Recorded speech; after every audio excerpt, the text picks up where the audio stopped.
EVM के खिलाफ धरना तेज। जी हां, लोकसभा चुनाव से पहले ईवीएम को बैन करने की मांग के साथ सुप्रीम कोर्ट के बड़े वकील लगातार आवाज उठा रहे हैं, सड़कों पर आ रहे हैं और मार्च निकाल रहे हैं। ईवीएम के खिलाफ आंदोलन देश के हर कोने कोने तक, गांव-गांव में पहुंच गया है। तो अगर आप लोग भी ईवीएम के सिस्टम को बंद करके बैलेट पेपर से चुनाव 2024 में करवाना चाहते हैं तो वीडियो को ज़्यादा से ज़्यादा शेयर करें और चैनल को सब्सक्राइब करें और कमेंट बॉक्स में अपनी राय जरूर लिखें। अगर आप लोग ईवीएम को बैन करवाना चाहते हैं तो आप अपने मोबाइल फ़ोन से इस नंबर पर मिस कॉल करें, केवल 200 मिस कॉल करें। जो यह नंबर मैं बोल रहा हूँ 9667722062। नंबर एक बार मैं पुनः दोहरा दे रहा हूँ 9667722062। इस नंबर पर लगातार सभी साथी जो ईवीएम को बैन करवाना चाहते हैं वो इस नंबर पर मिस कॉल कर रहे हैं।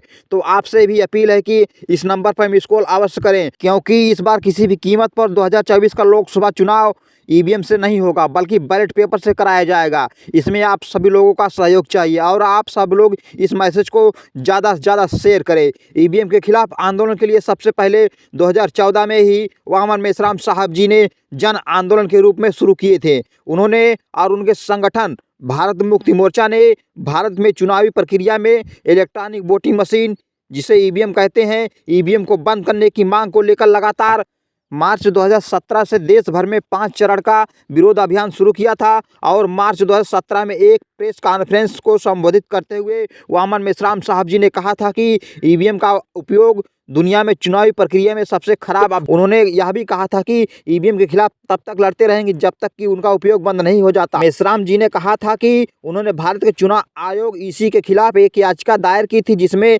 ईवीएम में voter verified paper audit trail VVPAT संलग्न करने के लिए कहा गया था, लेकिन उसमें जानबूझकर देरी की जा रही है। वामन मेश्राम जी ने कहा था कि मैंने अवमानना का मामला दायर किया था और भारत के चुनाव आयोग इसी के खिलाफ अदालत की थी। शीर्ष अदालत ने 8 अक्टूबर 2013 को अपने फैसले में स्पष्ट रूप से कहा था कि ईवीएम मशीनों को ठीक किया जा सकता है या धांधली को रोकी जा सकती है। इसलिए हार्ड प्रूफ के तौर पर वीवीपैट मशीनों को ईवीएम के साथ जोड़ा जाना चाहिए, लेकिन दिशा निर्देशों का पालन नहीं किया गया। और 2014 और 2019 के चुनाव में उनकी पार्टी कई सीटों पर चुनाव लड़ा, लेकिन लगभग सभी सीटों पर जमानत जब्त हो गई।